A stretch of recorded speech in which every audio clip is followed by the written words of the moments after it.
State lawmakers moved along two gun control provisions this week. A House Senate committee that is all DFL members approved both expanded background checks for gun transfers and a so-called red flag law, which would take guns away from anyone considered to be an imminent threat to themselves or others. These are both part of a larger public safety budget bill, which the committee sent back to each respective chamber. If approved, it will move on to Governor Walz.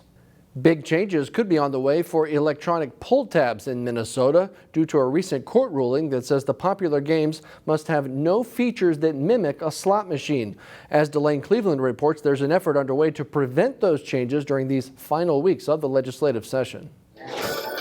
For more than a year, the Osseo Maple Grove American Legion has had electronic pull tabs. Paper is still about 70% of our pull tab business, but the electronics, since we brought them in, have become very popular. Al Lund says e-tabs help generate up to $8,000 per month after taxes and expenses. Much of that goes back into the community. Last year, in calendar 22, we gave away $211,000 to food shelves, to schools, to scholarships, people in need. However, he's afraid that dollar amount may decrease due to an effort by lawmakers to change a core function of the games. The e-tab is programmed to use a feature called Open All, which makes it look like a slot machine that you would find at a casino. A recent ruling by the Minnesota Court of Appeals found that the Minnesota Gaming Control Board improperly allowed the feature. A provision in the House Omnibus tax bill would make e-tabs look more like regular pull tabs. So basically, lawmakers have told us they're trying to fix the law right now. Christy Janigo is part of a group that's lobbying state lawmakers to keep e-tabs the way they are now. In my view, as a millennial, I can't imagine playing an e-tab like that. To me, it's like telling me that I have to go from playing a computer game to playing an Atari again. State lawmakers who favor the changes believe the concerns are overblown. But what they're asking us to believe is that having somebody going from touching a screen one time to touching a screen 4 times is going to mean that all those people who enjoy playing e-pull tabs are going to say, you know what? Take this device back, I'm done, I'm never doing this again. But in the eyes of the American Legion, the court ruling doesn't specifically indicate they're in violation of the law. Now it's up to the lawmakers to decide. We have no idea how this is going to hurt us, and there is no safety valves in that legislation that will take care of us if we lose 50 to 75% of our volume. In Osseo, Delane Cleveland, CCX News. The West Metro Fire Rescue District is giving its fleet of fire trucks a different look. The department added the first of 4 new fire engines. These are in black rather than that standard classic fire department red. We're told the fire chief wanted something different. The new trucks will have plenty of new safety features and should improve efficiency for firefighters. They are pretty intuitive as far as their design goes and how you operate the trucks, allowing the firefighters to be more efficient, and keeping all 4 of them the same also makes huge efficiencies on the fire ground as far as getting tools, running the trucks. The department is in the process of selling off the older trucks in the fleet on consignment. May is Mental Health Awareness Month. One upcoming benefit will benefit People Incorporated, the largest nonprofit mental health provider in the state that has a facility in New Hope. In this weekend's Newsmakers, we're joined now by Joe Fenstrom of the band Vincent von Beethoven to talk more about his music and the special event next week. Vincent von Beethoven started about 4 or 5 years ago. I wanted to start making some music to kind of give myself an outlet. My creativity, my sense of musicality, my sense of being a creative person, but also just stress in life, having an outlet, having something to reflect. You know, this is how I am today. Here it is in front of me. I'm listening to it, and I'm getting a sense of what's going on in my world. And kind of giving voice to and understanding how important mental health is for everybody to be aware of and to address. Right. Everybody has stresses. Everybody has things they go through. You know, music is one way to deal with those things. I was diagnosed with bipolar disorder in 2014.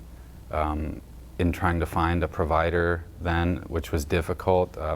People Incorporated was the first organization that had someone available, so that was my entryway into the world of mental health care providers.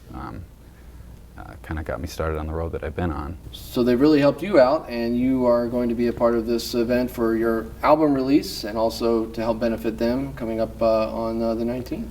Yeah, I've stayed in touch with them over the years. I've been a volunteer and donated to them, and I thought, why not circle back and connect some dots. So again, that benefit for People Incorporated is coming up on May 19th from 6 until 9 at the Stray Dog, Hennepin Avenue in Minneapolis. Joe's going to be there performing, and you're going to perform one of your songs here as we say goodbye today. Thank you for being here. Yeah, you're welcome. Go for it. Thank you.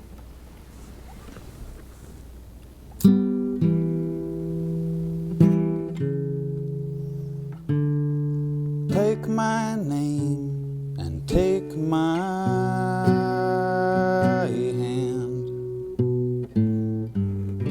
Add me up and take my meaning.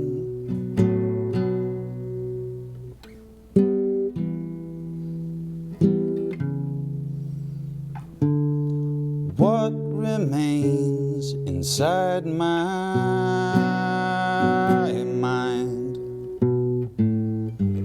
My blood reclaims in my heart's beating.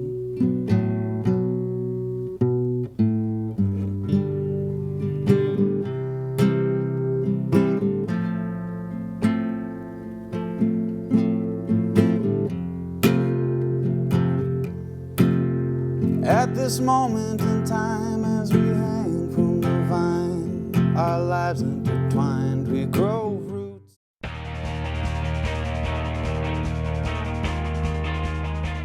Despite a loss to conference leader Maple Grove this week, it's been a very good season so far for the Armstrong boys lacrosse team.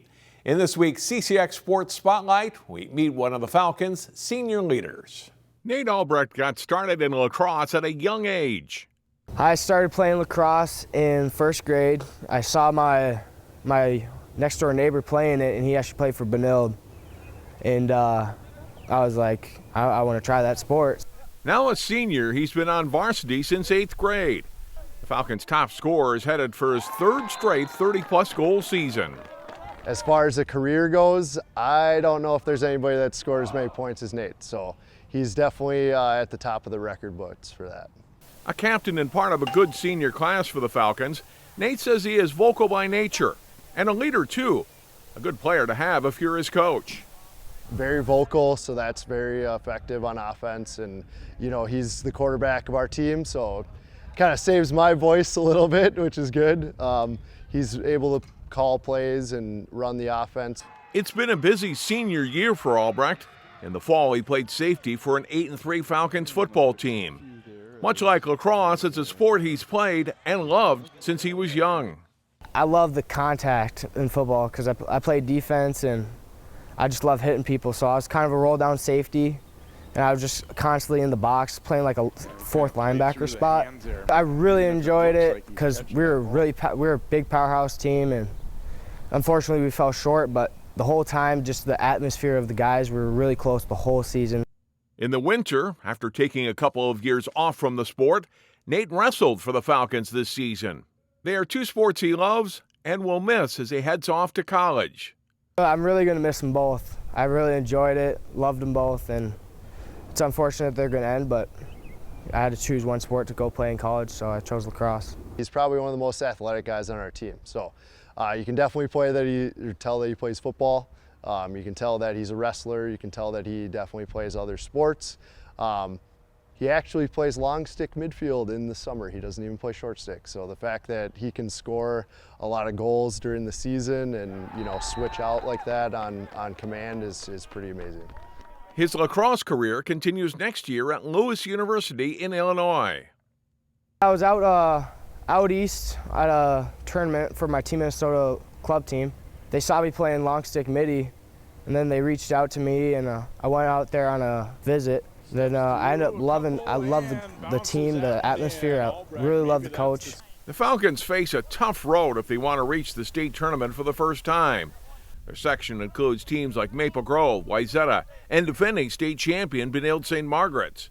But regardless of the outcome of the postseason, Nate Albrecht loves playing against the best of the best. I love the competition. it's awesome being able to go against some big guns in the section. So we can make some big noise when we play these teams and hopefully walk out with the wins. The Wayzata baseball team entered the weekend with a 10-4 record. That includes a non-conference win this week over a neighboring school. Jay Wilcox has the highlights. Maple Grove plays host to Wayzata in a non-conference baseball game. Top of the second, and Wayzata's Zach Brown bounces a hit up the middle that gets through the infield. Adrian Workin scores for a 1-0 Trojans lead. 2 batters later, Michael Ream drives one to the gap in right center. Another run scores, and Ream just beats the tag at third as he's in with a triple in a cloud of dust. The Trojans get 4 in the inning total to lead 4-0. In the 6th, Jake Birkeland tags it over the right fielder's head. Quinn Goddard scores on the play. They get Birkeland at third, but the run counts, and it's 6-0 Trojans. And left-hander Brady Lash finishes off a 5-hit shutout with a strikeout as Wayzata beats Maple Grove 6-0. Jay Wilcox, CCX Sports. Find more prep sports games and highlights at ccxmedia.org and follow us on social media.